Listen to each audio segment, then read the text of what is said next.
ভারতবর্ষে এক দারিদ্র ছেলে রাত্রেবেলায় কোরআন পড়ছিল। হঠাৎ তেল শেষ হয়ে বাতিটা নিভে যাওয়ায় ছেলেটি মনের দুঃখে কাঁদতে কাঁদতে বলতে লাগলো, হে আল্লাহ, আমায় এত গরিব করে কেন দুনিয়াতে পাঠালেন? তেল কিনে কোরআন পাঠ করার সামর্থ্য যে আমার নাই। তখন ওই ছেলেটি কান্না শুনে এক যুবক তার দরজায় ঘা মারলো। ছেলেটি দরজা খোলার পর তাকে জিজ্ঞাসা করলো, তুমি কাঁদছো কেন? অতঃপর ছেলেটি তাকে বলল, আমি এতই গরিব যে তেল কিনে কোরআন তেলাওয়াত করতে পারছি না।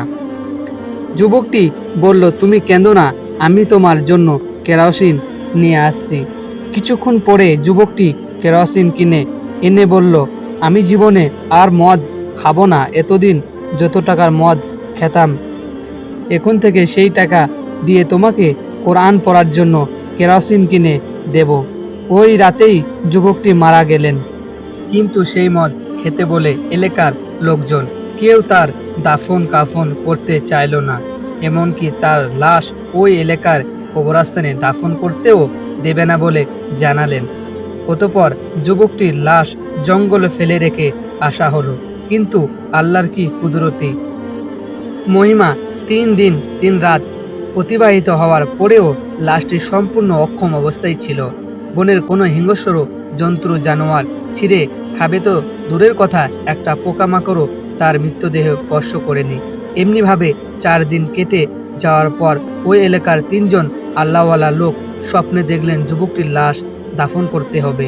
পরের দিন তারা 3 জন মিলিত হয়ে লাশটিকে জঙ্গল থেকে তুলে এনে গোসল করিয়ে দাফন করিয়ে জানাজায় আয়োজন করলেন। কিন্তু এলাকাবাসী বললেন, একটা মদখোরের জানাজায় আমরা করব না। তাই অল্প কিছু লোক নিয়ে জানাজায় আদায় করার পর মৌলভী সাহেব জানতে চাইলেন, এমন কেউ কি নাই যে এই মৃত ব্যক্তির একটি ভালো কাজের কথা বলতে পারবে? তখন একজন লোক হাত তুললেন, যুবকটি, যার কাছ থেকে যুবকটি ওই গরিব ছেলেটির জন্য কোরআন কিনে দিয়েছিলেন। দোকানদার লোকটিকে বলল, আমি তাকে বলতে শুনেছি জীবনে অনেক পাপ করেছি, দেখি এই ভালো কাজের বিনিময়ে আল্লাহ আমাকে মাফ করেন কিনা। জানা যায় একবারে পিছন থেকে একটা ছেলের কান্নায় আওয়াজ পাওয়া গেল।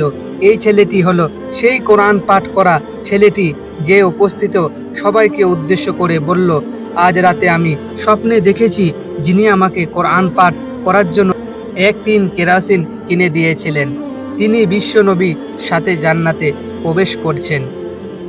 আমিন।